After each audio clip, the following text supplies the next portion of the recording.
We have arrived at week one of the 2024 NFL season, and we are taking your start-sit questions for fantasy football, week one of NFL action. I'm Derek Tate.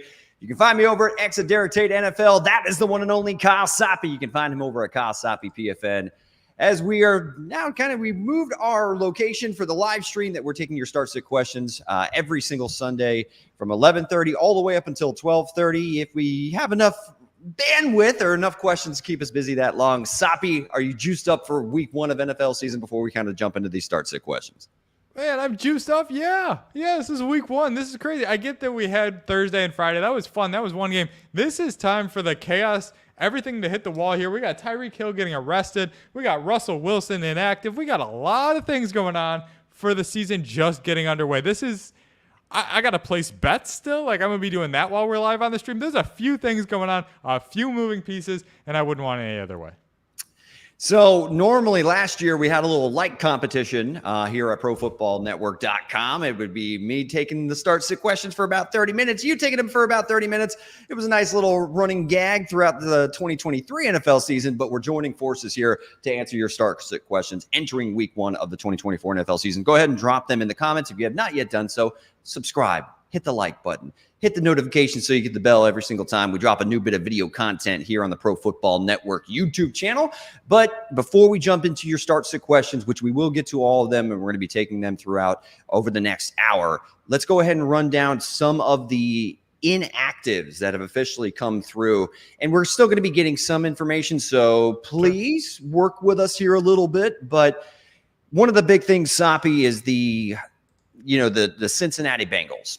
T. Higgins picking up a hamstring injury late in the week. It looks like he is doubtful and officially going to be inactive for week one against the New England Patriots. Of course, he was hit with the franchise tag. And we have the situation, too, with Jamar Chase. We're still waiting to see if we get any official word on whether Chase has been ruled out or not for week one. But what are you to make of this?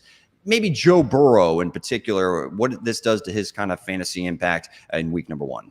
Yeah, all signs point right now to Jamar Chase playing, but on a limited capacity, which I don't really know what they're doing in Cincinnati there. He's healthy. Like, if he's going to play, he's going to play. If he's not making the money he wants to make, then he should just sit out.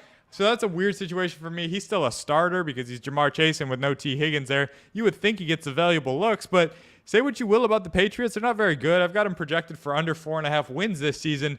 But they do play some good defense. I don't think any Bengal, quite frankly, is a great play. Chase, like I said, I'm starting. Joe Burrow, low-end quarterback one at best. You've got some high-scoring games out there with guys like, if you want to put Jared Goff in there, I wouldn't have any problem with that. That game's going to go over 50 points, or at least the experts think it will. That puts him in a good spot. You look at Tua. He's in a warm game. You got Justin Fields, who wasn't on our radar for the majority of August. Now, all of a sudden, he's starting in a obviously weatherproof game. All games pretty much are this time of year, but they should get up and get going against the Falcons. Why wouldn't you play him over Burrow, or at least have the conversation? Trevor Lawrence also in a good spot. So to me, Joe Burrow's a fine start if you need to. You probably didn't draft a backup with him, so if you have him, you're playing him. But I'm not going that direction in DFS, and I'm not excited about playing him if I have him in season long. Yeah, so that's another big bit of information. Russell Wilson, they're playing it conservatively while dealing with a calf injury. Justin Fields is going to take the week one start against the Atlanta Falcons.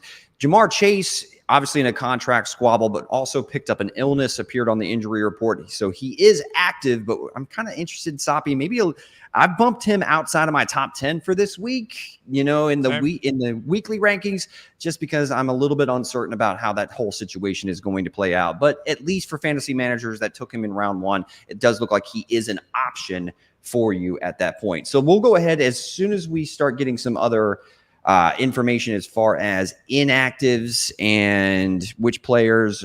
DeAndre Hopkins, by the way, is officially active against the Chicago Bears in week one, which is nice because he picked up a knee injury early during the training camp in August, if I believe it is. But the point is, he's going to be available against the Chicago Bears secondary. Will Levis, quarterback of the future, set up in this vertical passing attack. Does this move the needle at all for you? Does it bump Calvin Ridley down your rankings a little bit? But I imagine your expectations are a little bit low for the Tennessee offense entering week one. Yeah, you could probably copy paste that for the next month or so. Until I see it, I'm going to count Will Levis as a nice to have piece, but not as somebody that I'm overextending. We kind of thought Hopkins would be active. That news kind of broke over the past week where we thought maybe he's going to miss, but it's trended in the right direction. So I've been penciling him in. I want to say one of these receivers is going to be valuable on a week-to-week basis, but the fact that we can't put our finger on it right now kind of has me trending toward benching both until we get proof of concept when it comes to where those targets are going and the quality of those targets. We're not sure that Will Levis is going to offer a high quality on a consistent basis. So if you're talking 6-7 targets with like a 13-yard ADOT, how lucky do you feel? I'm going to save those guys for DFS spots, not so much this week. I think the Bears win and cover that game.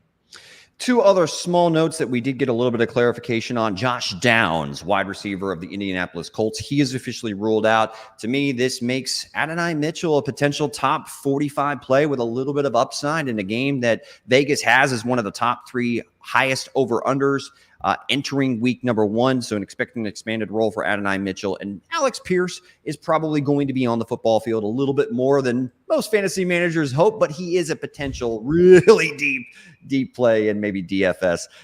Malik Washington also ruled out for the Miami Dolphins. Should be, more of the Tyreek Hill and Jalen Waddle show.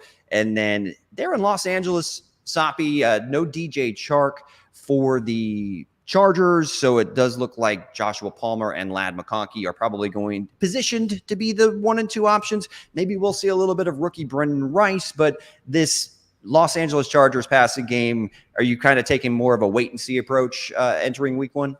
For sure, in season long. If you're in DFS, I have no problem with going Palmer or Ladd, your guy Ladd, in that spot where you're going to get volume somewhere. Say what you will about the Chargers, and I do think they're going to be a run-centric offense, but they're not going to run the ball 100% of the time. Like in today's NFL, you're throwing the ball 25, 30 times a game without much hesitation, especially when you have a franchise quarterback. Those looks have to go somewhere. Call me crazy. I don't think Gus Edwards is seeing 5 targets because that's what he does in a month and a half. So that's not where this is going. The passes have to go somewhere, and I trust the quality of target coming from Justin Herbert.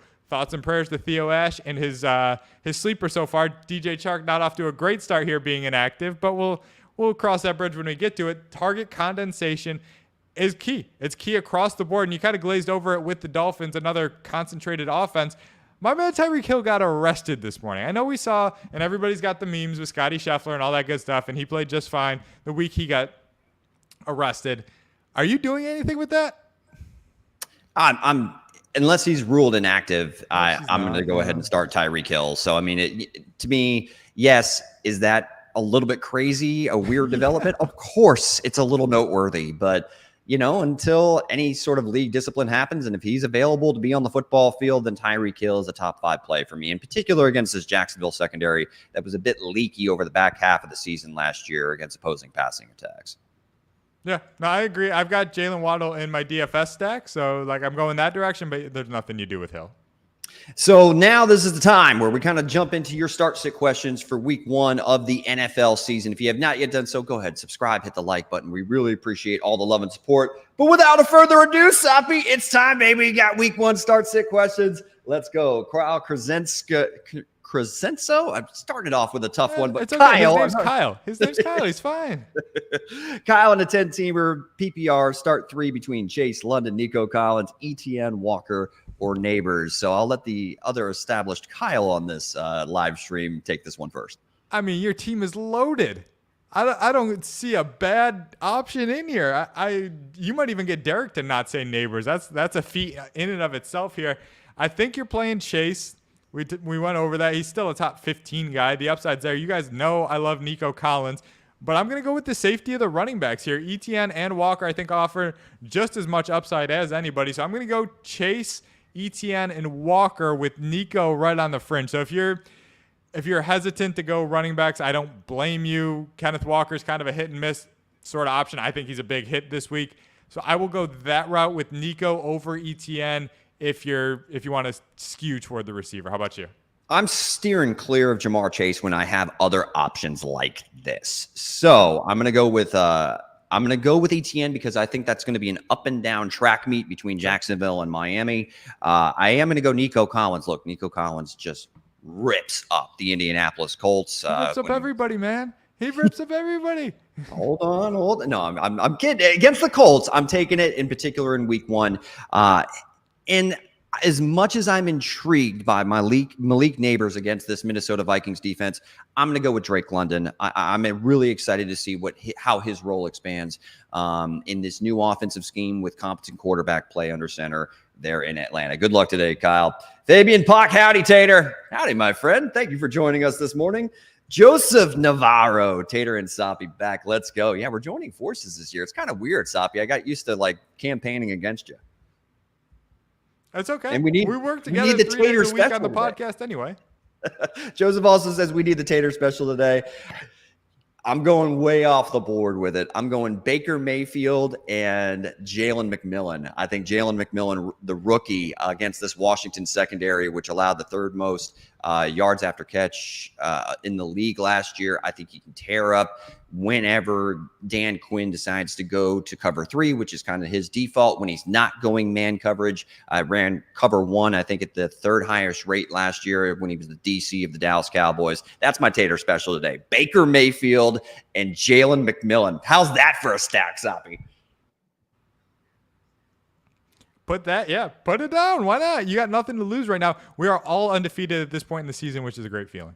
There you go. Fabian Pock can only start one. Can you please clarify whether this is Brian Robinson? If it's Bijan, I'm assuming you're starting Bijan, but it's Brian Robinson, Chase Brown, or Chase McLaughlin as the running back. If it's Bijan, my man's got to ask better questions. Yeah, no, if it's Bijan, he's got to ask better questions. I'm going to assume this is Brian Robinson as well, and he's my answer to this question. Chase Brown, we don't know what the role is going to be, and we feel pretty good about McLaughlin being number 2 behind my guy Javonte Williams in Denver there. So give me Robinson. I think Austin Eckler's kind of washed. Maybe he'll stick that to me, but even if he does, worst case scenario, you're talking 50% of the touches for Brian Robinson, and a guy that we saw expand his role quite a bit last season. I don't mind the matchup. Like I said, Eckler, yeah. It might be over. I don't want to say it is. I feel stronger about Brandon Cooks as far as veterans kind of being done here, but over 21% under expectation last season. Obviously with the Chargers, it's a new offense this year. Jaden Daniels, a lot of moving pieces here, but I think this offense does better than most, and I think Brian Robinson's a part of it. So I don't know how to say this guy's username, but I think Brian Robinson is a pretty good flex option today. See, I'm going Chase McLaughlin. You mentioned Brian Robinson. Yeah, you don't mind the matchup.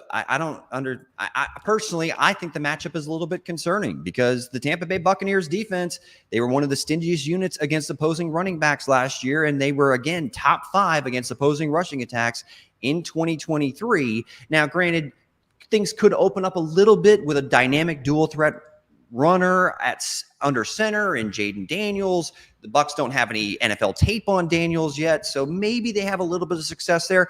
But give me McLaughlin, who was basically in a 50-50 snap split in the preseason with the starters throughout the preseason. He was the more efficient and more explosive back between him and Javonte Williams last year. And oh, by the way, this Seattle defense ranked 31st against opposing rushing attacks last year and gave up a ton of explosive runs. For me, it's McLaughlin. For Soppe, he's got a love affair with Brian Robinson. It's not a terrible running back 2 option because I do think if they get near the doorstep, Robinson probably is the preferred option. But in this split backfield and a team that targets the running backs more than anybody there in Denver or across the league, I'm going to go with Chase McLaughlin. So we're a little split on that one. Sorry if that didn't help you there, Fabian.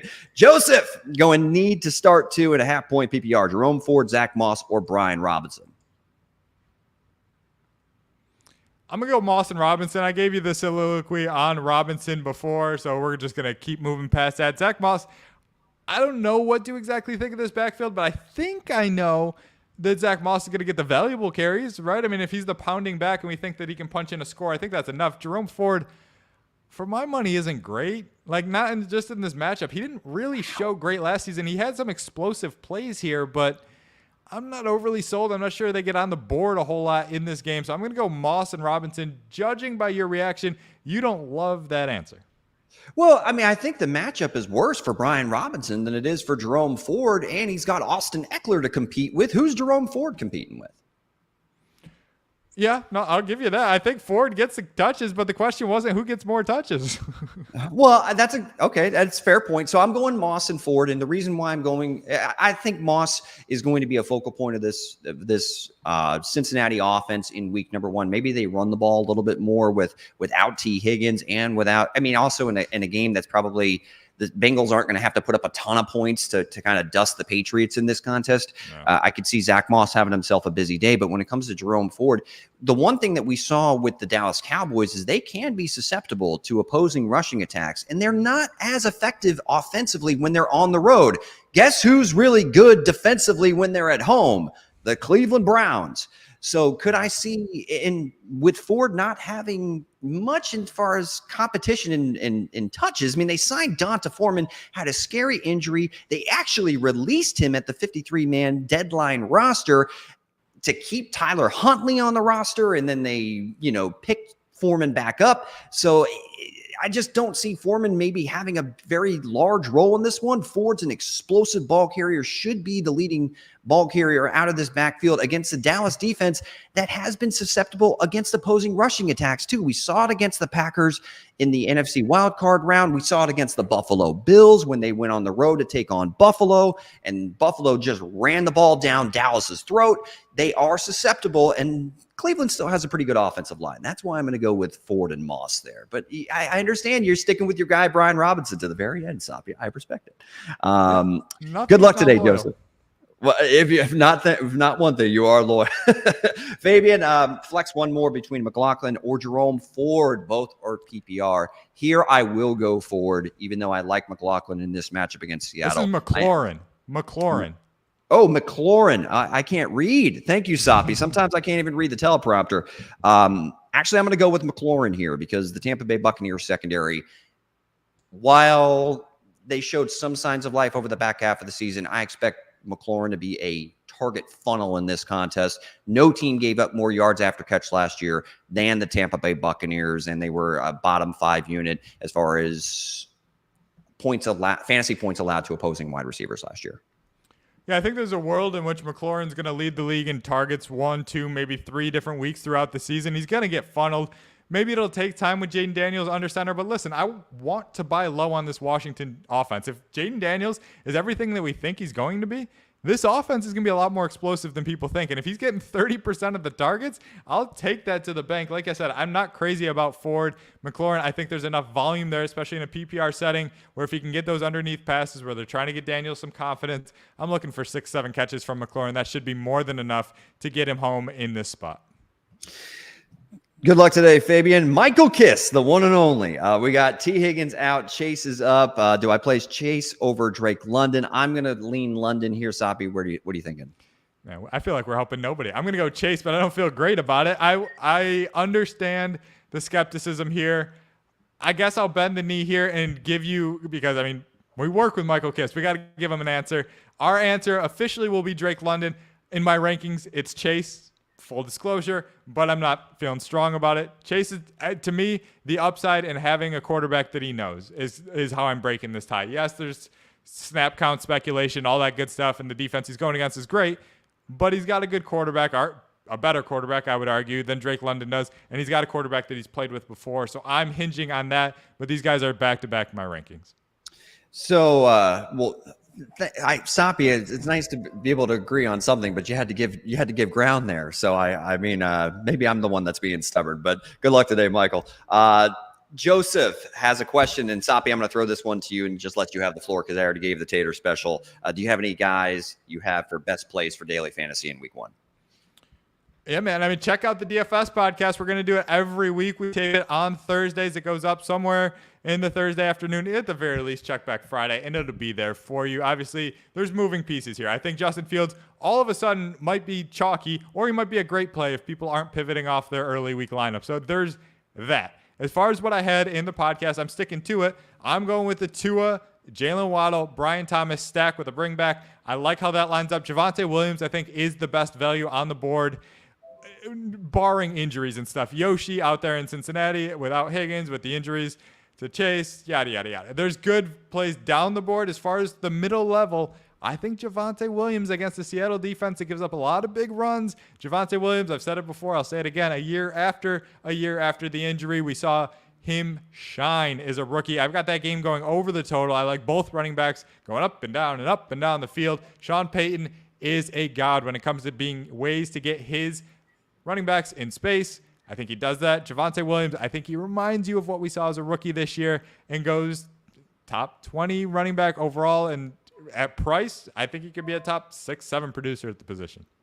Yeah, we did have an extensive discussion on the DFS pod, so definitely check that out on a weekly basis. But one more stack. I want to get a piece of this Jacksonville-Miami game. Yep. And I think Trevor Lawrence kind of reminds everybody exactly why he was a number 1 overall pick in this one. It's going to be an up and down scoring affair, in my opinion. So give me Trevor Lawrence and Brian Thomas Jr. Let's go. Connor Bateman, 2 different leagues, full PPR.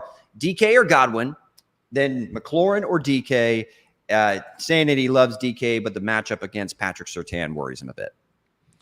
Yeah, I don't blame you. I've got DK over both, or in both questions here, and I'm not that high on DK. I've got him as a low-end wide receiver 2 right now, sitting at wide receiver 20 in my rankings.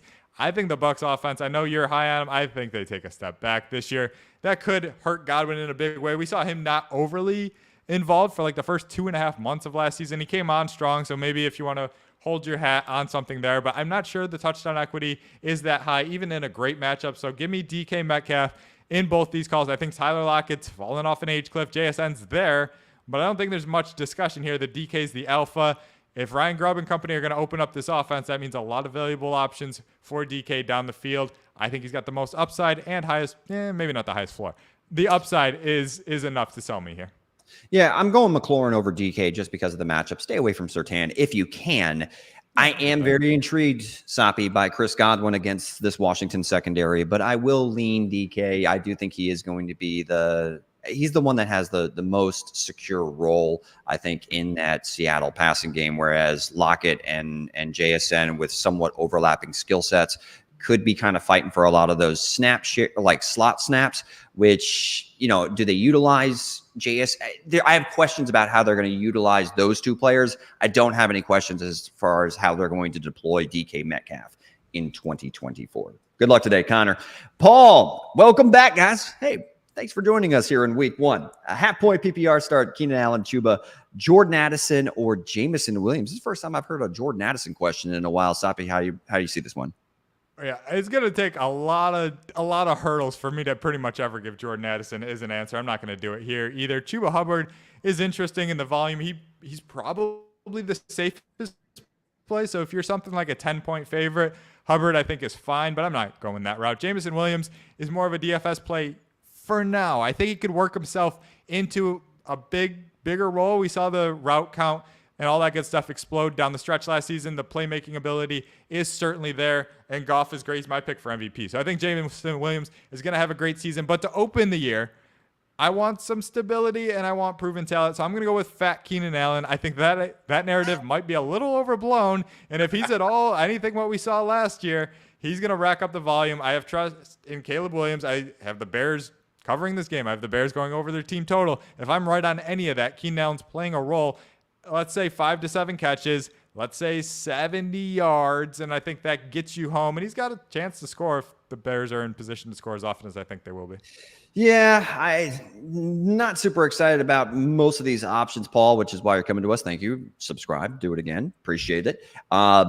I'm going to go with Soppe here, even though my gut's kind of telling me going with Chuba and what could be a low-scoring game between the New Orleans Saints and the Carolina Panthers. I don't think Chuba probably gets game scripted out. I think he's probably going to definitely lead this team in touches and certainly the backfield there in Carolina. And we saw how Dave Canales will give a running back, no matter how much he's struggling efficiency-wise, a lot of volume like we did with Rachaad White last year. But I will go with Keenan Allen because I see L'Jarius Sneed, Soppe probably shadowing DJ Moore in this contest, not Keenan Allen.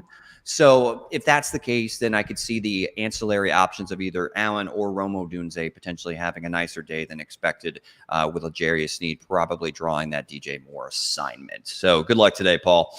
Bipolar Garage, give the show a like, people. Hey, I agree with that. We can both agree on that stuff. Yeah, he was here all year last year, so shout out to him for always supporting the channel and liking it and doing all those good things. Bipolar, we are here for you. Absolutely. And oh, by the way, if you have not yet done so, go ahead and subscribe. There we go. Another plug. Joseph Navarro, start 2.5 point PPR. We got Javonte Williams, Chase Brown, J.K. Dobbins, and Tajay Spears. A collection of a lot of running back 2 flex options. Soppe, how do you see this one? I feel to you like we're single-handedly going to drive how Navarro's next 12 hours go here. He's got some good questions here. He's got a bunch of teams, so I love the commitment here. To me, there's a name here that doesn't fit. Javonte Williams is ahead of this class with a bullet in my eyes, so I'm starting him without much question. The other 3, this gets shifty in a hurry. Tajay Spears against the Bears defense that was top 5 in most categories coming down the stretch last season.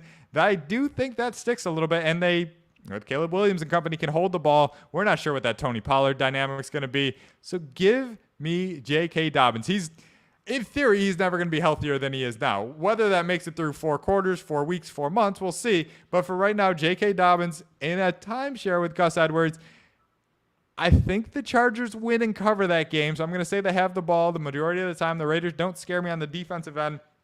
I don't think Chase Brown, J.K. Dobbins, or Tajay Spears have a huge day. So hopefully Javonte bails you out. But I'm going to go J.K. Dobbins as number 2 in this question for our guy Navarro. How about you? Yeah, I'm going with Javonte Williams. I am staying away from Tajay Spears against that Chicago Bears defense that literally almost did a worst to first improvement against opposing rushing attacks from 2022 to 2023. They only averaged, I think, giving up 86 rushing yards per game. And if you're asking me, is Spears probably going to split carries at best with Pollard in week 1? Yeah. Probably. So I'm going to stay away from Spears, even though I love him as a player. Chase Brown is one that's very confusing to me. And it's weird to see DraftKings, as far as touchdown scorer props, had J.K. Dobbins listed as one of the highest, if not the highest potential. But I don't know how this backfield's going to shake out there in Los Angeles. So I do feel confident Chase Brown's going to have a role in week number 1. And in particular, without T. Higgins, maybe Jamar Chase is on some sort of limited snap count or something of that nature, fighting through an illness and a contract situation. I'm going to go Brown and Javonte Williams. So Joseph, we are steering your Sunday, and we love that you trust us. Good luck today again. Bipolar Garage, my year starting rough. No T. Higgins today, and played against Jaden Reed, so you got to hit some home runs. Brian Robinson, Ridley, Moss, or Brian Thomas in a half-point PPR. Soppe, we got to pick 2.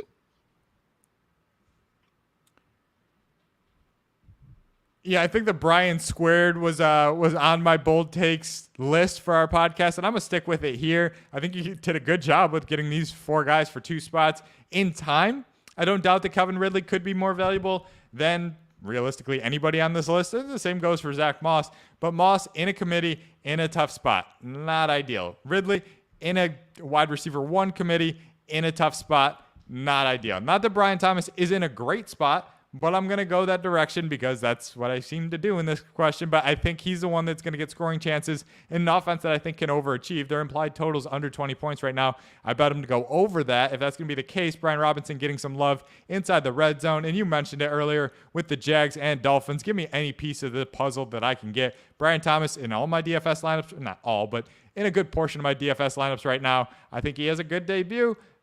I'm going to say he scores. We'll go that way. I think he sees some decent volume, gets into the end zone against the 5th worst red zone defense in the league from last year. Give me Brian Thomas and Brian Robinson in this question. So again, not to regurgitate what I already said when it comes to Moss over Robinson, I'm gonna go with Moss, but we agree on Brian Thomas Jr. So we're gonna be split on one of those. But Brian Thomas Jr. only $4,700 on DraftKings. Get him in your lineup. Let's go. Explosive rookie from LSU with a great deep ball thrower in Trevor Lawrence. Let's do this. Joshua Schneider, thank you for joining. Chase Brown, Shakir, or Demarcus Robinson, Soppe. We haven't heard a Demarcus Robinson call in quite some time. Had a great finish to last year, though. So how do you see this one? Yeah, he did. And I'm not going there yet because Puka's seemingly 100% back. Cooper Kupp Everybody's got the workout stories and all that good stuff. It's going to be a high-scoring game, so I wouldn't fault you for going that direction. It's also a primetime game, which is also just a little more fun to watch you guys. But we're here to give you the most fantasy points. I think Chase Brown probably has the highest floor of these guys just because we feel good about him getting 12 to 14 to 15 touches. But I'm going to go Khalil Shakir. Curtis Samuel banged up the turf toe. We think he's going to play, but I don't know how effective he is. Keon Coleman stretching the field. And then what? Dalton Kincaid's going to have a huge game, but outside of that, targets are available among the receivers in Buffalo. I think they could cruise past 30 points in this game. Shakir's going to be a part of that. It might not be in an exciting fashion. I mean, he caught 36 of 43 targets last year, so he doesn't need a high volume of targets to pay off in a PPR format. I'm seeing like 5 to 6 catches for 60 yards, and I think that gets it done. Is there a world, Soppe, where he's kind of the Jaden Reed or Zay Flowers of this Buffalo Bills passing attack and Khalil Shakir? Maybe, but what I was super encouraged about, you already mentioned the efficiency, catching an overwhelming amount of his targets last year, but also yards after catch per reception. He finished just behind Deebo Samuel and Rashee Rice last year. This guy is a weapon when he gets the ball in his hands. You said Keon Coleman's going to stretch the field. Keon Coleman doesn't really have a great vertical element to his game. He's more of a contested catch monster, which should help. And I think he could factor into the red zone, but creating separation consistently is something that he struggles to do. That's not what Khalil Shakir struggles to do. He's probably the best separator on this entire depth chart at the receiver position. Give me Khalil Shakir. Good luck today, Joshua. Nick, should I keep holding Wright with him marked inactive a few minutes ago? I'm assuming we're talking about Jalen Wright, the dynamic rookie of the Miami Dolphins. Yeah, I'm assuming so too. I would very much hold on to him. I mean, he's an injury away. I understand that he's behind 2 running backs, and that gives people pause about Raheem. But if we're going to go this route, I think the chances of him getting are just doubled, right? He doesn't have one guy to get hurt. He has one of 2 guys to get hurt. Jalen Wright, for me, is a nice process play. It sucks that he's out to start the year, but he's going to be fine. He's a handcuff. He's a valuable handcuff to me. Unless you're in a very shallow league, I'm holding on to him. Yeah, tough pill to swallow to start the year, but we kind of always figured this was going to be a crowded situation for him, and you weren't starting him anyway. So, like Soppe said, be patient with a rookie running back. I think he showed enough promise that if he were given an opportunity behind 2 backs that have had durability issues throughout their career, including Achane's very short career in the NFL so far, I think you're just an injury away from having a fantasy difference maker on your bench. So I would go ahead, and if you have an IR spot, just keep him, plug him on your IR spot for week number 1. I'm okay with keeping him. Don't drop him quite yet. Good luck today. Maxime, start 1. Thank you for joining us. 1 full PPR. Keenan Allen, Rome Odunze, Ladd McConkey, or Brian Robinson. Who you got, Soppe? Yeah, I think we've reached the Brian Robinson level here. So I'm going to pivot off of that and not answer him for the first time today.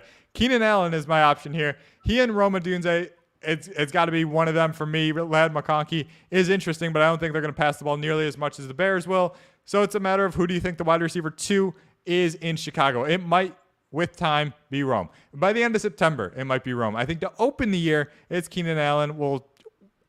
I'm willing to be wrong there and not be a week early on Rome. So I'm going Keenan Allen in this spot. My guess is that you're going with one of these rookie receivers. So your guess is correct in that the fact that you can't give me an answer on who the number 2 receiver there is in Chicago, but I have the answer in Los Angeles. And I think it's the wide receiver 1 there this year. It's Ladd McConkey. Okay. He's the best separator. I think that, the Las Vegas Raiders had issues against yak machines last year on the back end of their defense. McConkey, we mentioned it on one of the podcasts with Theo Ash. What does McConkey do really well? In addition to being a great route runner, he's a great rack threat. I think him and Justin Herbert click immediately. And McConkey's going to be far more involved, including with DJ Chark inactive for week number 1. I just see an even bigger role, potentially even in 2 receiver sets for Mr. Ladd McConkey in week number 1. So I am going McConkey. Soppe's going Keenan Allen. We're a little split there, but I just love our boy Lad. We'll see what happens. Good luck today. Connor, would you play Baker over Burrow? I do have Chase for the stack, but Burrow worries me with a limited Chase and no Higgins. This is an interesting one, Soppe. I understand the concerns, but I'm not pivoting to this degree. I've still got Burrow ranked 7 spots higher than Baker. I think Baker can be fine, but he's more of a DFS option where you can swallow some floor. Burrow, still a big favorite, still has an alpha receiver 1, still a franchise guy. I'm going Burrow. He's just outside my top 10 at the position, so I'm not nearly as high on him as I was coming into the week or even the season, but I'm going Burrow over Baker. From week 8 on through the rest of the regular season, Baker Mayfield was the quarterback 5 in fantasy football. That's a lengthy sample size. And they added Jalen McMillan. They added Graham Barton up front, and they've got the Washington secondary that Are you doing they it? had Are they you couldn't doing it? stop they couldn't stop a nosebleed last year with the options being either limited in Jamar Chase potentially and T. Higgins out.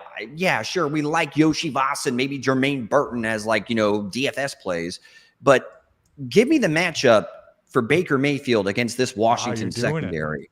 I don't have a much higher. I have Baker Mayfield as my quarterback 13. I've got Burrow. I moved Burrow down to 15 because of this Chase news. And this is a New England defense that I still think can be a decent unit.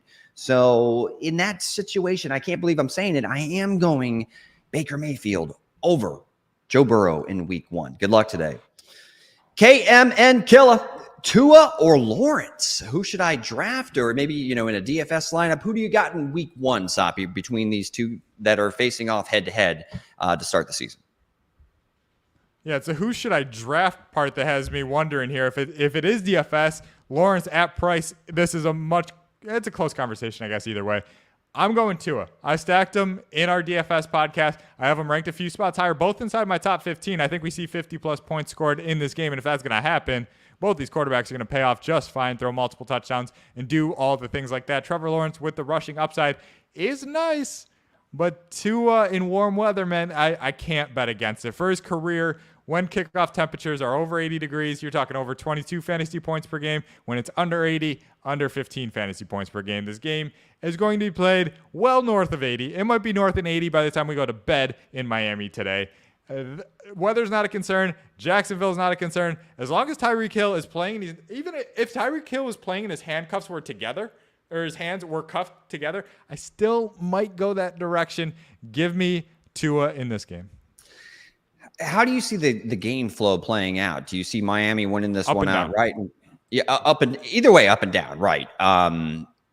For me, it's really close. So we have an answer. I am gonna go with Tua Tagovailoa for all the reasons that you mentioned. I think both are quality plays though this week. I think both have a path to finishing as top 10 guys in week number 1 because of how high scoring this contest can be. So, but I will roll with Tua at home in week 1. Good luck today. I am fake Jesus. Pick 2.5 point PPR. We got Raheem Mostert, Tank Dell, and Terry McLaurin. Who you got, Soppe? I think Mostert's the dunk play here. We get him in a high-scoring environment. We kind of know his role. I don't think Achane, the hype is great. I don't think Achane's positioned to get 18 to 20 touches. So if you're giving me 13 to 15 touches for Mostert in a positive spot where we think they could flirt with 30 points, I have no problem playing him as the number 1 option here. Tank Dell versus Terry McLaurin is an interesting one. I'm going to go McLaurin and bet on Jane Daniels, but this is awfully close. To me, this is a target thing. I think he doubles the target count of Tank Dell, so I'll blindly take my chances there. The quality of target is going to be higher for Dell, but it's going to come deeper down the field. The efficiency could hit and miss. If you told me Tank Dell caught 3 of 7 targets for 40 yards, I'd believe you. I'd also believe you if he caught 6 for $160. But Terry McLaurin, I don't think has that floor. I think if Terry goes 5 for 70, it's pretty much what you're looking for, plus or minus 2 points. I'll take my chances there and trust Daniels to put this offense in scoring position to give him enough touchdown equity to outscore Tank Dell in a spot where I just think Nico Collins can go bananas. In the track meet that I expect Jacksonville and Miami to be, I'm going to go with Mostert because and it's also very encouraging that Jalen Wright's inactive. So that does feel like it is definitively Mostert and Devon Achane in week number 1. And I'm going to go with McLaurin just because, again, the matchup, it's not that it's not to say that CJ Stroud can't go nuts, but it is. You did add Stephon Diggs this offseason. I want to see how that target share and snap share shakes out there in Houston before I start him over a guy like McLaurin, who should be a target funnel in a plus matchup against the Buccaneers secondary. So I am going to go Mostert and McLaurin as the 2 options. Good luck today. Joseph, better daily fantasy play. They are all the same price. Nico Collins, Neighbors, or DJ Moore. I think we may have different answers, but who do you got? So you're picking my favorite receiver. You're picking Derek's favorite receiver from last season and maybe Derek's favorite receiver from this season. So this plays right into the heart of the podcast. I think we're going to be pretty consistent with our takes here. Nico Collins for me is the option here. He's a top 10 receiver for me this week, this season, maybe for the rest of the millennium. Who knows? As long as Nico Collins can play, I'm playing him right now. We know he's efficient alongside CJ Stroud. I understand that he's bringing in Stephon Diggs, yada, yada, yada.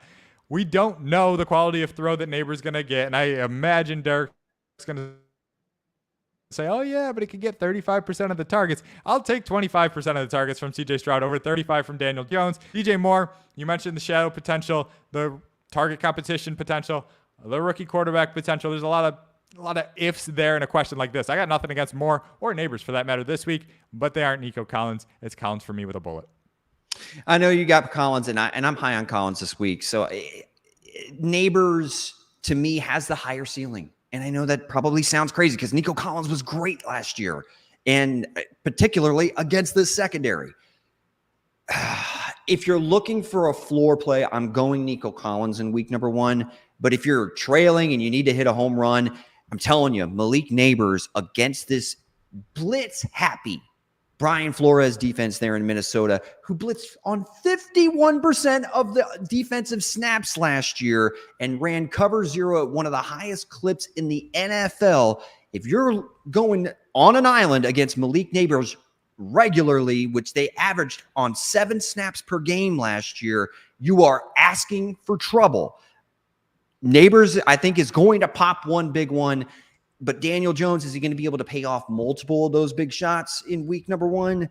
We'll see. For that reason, if you're going a floor play, I am going to go with Nico Collins. Probably is the better DFS play. But, I mean, I guess DFS, Neighbors probably represents the higher ceiling. So, actually, if you're trying to hit a home run, I'm going to go Neighbors. Good luck today. Saad Khan, we got start 2 in a full point PPR. Waddle, London, and James Conner. Soppe, how do you see it? Give me the receivers here, and this is more of a game flow thing than anything. I already told you I'm stacking Waddle with Tua in my primary DFS lineup. I stand by that. I think he can be efficient against a team that doesn't get a lot of pressure, and he's going to be efficient in this spot. And if we think that game's played in the 50s, I want every piece of that concentrated target share that I can get. The running game is included in that now with Wright out. So everybody in Miami, if you roster them, you're playing them. So I'm going that direction. London versus Conner is interesting. I'm going to go London. I think there's a little less floor there, but I'm going to chase the ceiling. I worry that Arizona could be playing from behind, and if that's going to be the case, Conner's touch count could come into question. They've got, obviously, Marvin Harrison. They've got Trey McBride. I like Michael Wilson. I know you do too. Greg Dortch is there. If they're going through the air, I'm not confident that James Conner is getting 5 targets. So if they're playing from behind and he's not getting his 16 to 18 carries, there's some risk there. Conner has the higher floor than London, but I think it's close enough to where I'll chase the ceiling of London. Yeah, I'm with you in lockstep on this one with Waddle in London. James Conner, this Buffalo defense, despite all the injuries last year, was still a quality unit. And I know they lost Matt Milano, which is unfortunate because he can't seem to stay healthy. But I kind of wonder about how the Arizona defense is going to slow down Josh Allen. They were the worst against opposing rushing attacks last year. And you know, what's the one thing that we saw the Buffalo Bills do last year when Joe Brady took over as offensive coordinator? They ran the ball a lot. So I think that they could be playing from behind. So I am going to fade Conner in this situation. Good luck today. Semi asking Joe Mixon or Brandon Ayuk in a full point PPR. Soppe, who do you got? I'm going to go Ayuk here. I understand the concerns, the matchup, all that stuff, but you're talking a guy I had as a top 12 receiver coming into the year, and Joe Mixon, whose efficiency has never really been there. He's been able to get by because he's catching balls in the passing game in Cincinnati. We're not sure which receivers are going to get targets, let alone if Dalton Schultz is next up after the receivers. And then you got Mixon. If he's fifth in target hierarchy, I've got my questions. Unless you're banking on Houston to run away with this game, salt it away with the run, Joe Mixon goes 20 for 70, and he gets there maybe with a late touchdown. I guess there's a path to that happening, but I think Ayuk's going to be there. He's going to be featured because that's what he is. He's more efficient. His ADOT is nearly double that of Deebo Samuel when playing alongside Brock Purdy, and yet his catch rate is still higher. That connection to me is second to none in San Francisco. Give me Ayuk on Monday night, maybe a Monday night miracle. He pulls you like a 6 for 75 and a touchdown, brings you back from 15 points down and gets you the dub. I understand that Ayuk is a great player, but they're going up against a great secondary. I'm staying away from Sauce Gardner and Reed if I can. So, Joe Mixon and what should be Soppe, a very high-scoring game. That's how Vegas has it on Sunday. And, I mean, I do think that the potential to just be even a touchdown-dependent option could pay off this week in this high-scoring track meet, potentially between the Texans and the Colts. So if there is going to be a back in Houston that's going to pay off inside the 5-yard line, they didn't have anybody last year that could do that. They have Joe Mixon. That's the one thing that I think he can do immediately to help this offense and raise their floor. I am going to go with Joe Mixon over Brandon Ayuk, but it is very close. Good luck today. George, play Javonte or Brian Robinson, non-PPR. We're both in lockstep on Javonte, correct? Correct. Let's go. Good luck today. Got 10 minutes left on this, so get your questions in before we sign off. So because we got to go adjust our rankings based on some of this stuff, but we're getting close. Sanjo Raid, half-point PPR, Javonte, Godwin, or Ayuk. Soppe, Javonte and Ayuk. It's a tough one given the matchups. Yeah, I would put those two in a class ahead of Godwin. I'm going to go Javonte here. I think the floor is high enough. We saw him kind of separate from the remaining parts of this backfield. I think that game gets going up and down on the ground both ways. Him and Kenneth Walker, great plays for a good splash plays. Javonte Walker could very much have a Josh Jacobs kind of game from the other day where it's like, oh, he had 14 carries for essentially nothing, and then he had 2 big carries that kind of saved you. Javonte Williams could do that. Give me Javonte here. Yeah, I'm staying away from Ayuk. I am intrigued by Godwin against that Washington secondary, but I'll go with the touches in a half-point PPR, not a full-point PPR. I'll go with Javonte Williams. Good luck today. Steeler Nation, start McLaurin or Shakir. I'm assuming that's PPR format. Who do you got, Soppe? Yeah, I'm going to go McLaurin. Me too. If this is a closer question come November, I wouldn't be shocked. But as of right now, you got to go with the proven commodity in an offense that we think is going to show more upside than they did last year. You kind of know what Buffalo is. We'll see with the target competition there. Give me McLaurin.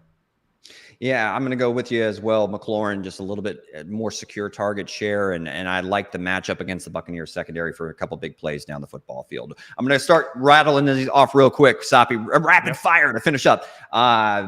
We already talked about that one, McLaurin or Shakir. It was right underneath with the PPR adjustment. So DW DeGroff, full point PPR, Thomas, Shakir, or Ayuk?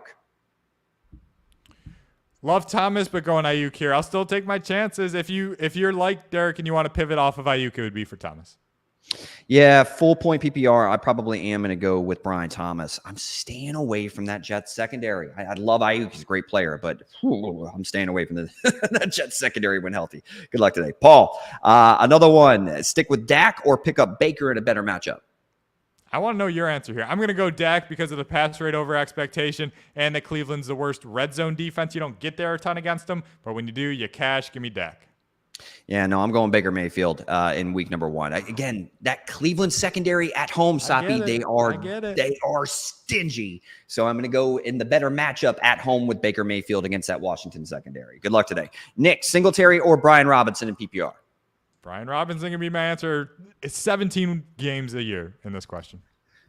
I see a path where the floor is maybe a little bit more intriguing because I like Tyrone Tracy Jr., but he was dealing with an ankle injury. We don't know what his role is going to be in week number 1, but I will go with Brian Robinson because we've seen some good things from him in the past. Good luck today. Nick, also thanks for the right answer. I see what you did there. Super helpful. Good luck today, Nick. NABS, guys, I'm going full-time fantasy after filing divorce today. Might try a local softball league. I don't see the question, but thank you for joining the stream. So like and subscribe. Good luck today. Nick on Yahoo. So I could drop guys after my play to make moves. I lost Love and picked up Fields in case he wins the job after this week. If he's bad, should I drop him for another quarterback or Dobbins? Yeah, I mean, you're going to need another quarterback if you have Love, but we'll cross that bridge when we come to it. I would 100% pick up Fields in a setting like this. You got nothing to lose. You're playing with house money right now. Maybe it sticks. He could be a top 12 quarterback. That's how I have him ranked this week. His skill set is fantasy friendly. They brought him in to win this job. We'll see what Russell Wilson's health looks like. But yeah, I think adding Fields in that kind of format, it's a no-brainer right now. When Arthur Smith has a dual threat quarterback, back in 2022, Marcus Mariota averaged 4.5 quarterback design runs per game. Do we think that he may deploy Justin Fields in a similar manner? I think his upside in this offensive scheme is certainly worth the speculative ad to see what he does in week number 1 and see if he can hold that starting job. Good luck today. Roke, Pittman, or Marvin week number 1. First Marvin Harrison Jr. question we got. Yeah, I don't think we'll get many questions because he's locked into lineups, but kind of the same with Pittman. I've got both his top 10 guys. Marv, wide receiver 9, Pittman, wide receiver 10. So that tells you where I land. I don't feel great about it. I think both are great plays. Good on you for having both. Yeah, I'm going to go with Marv, but choosing between 2 correct answers, in my opinion. Neighbors for sure. Good name. Yes, sir. There we go. Kyle, he's back as we were about to round up or finish up here.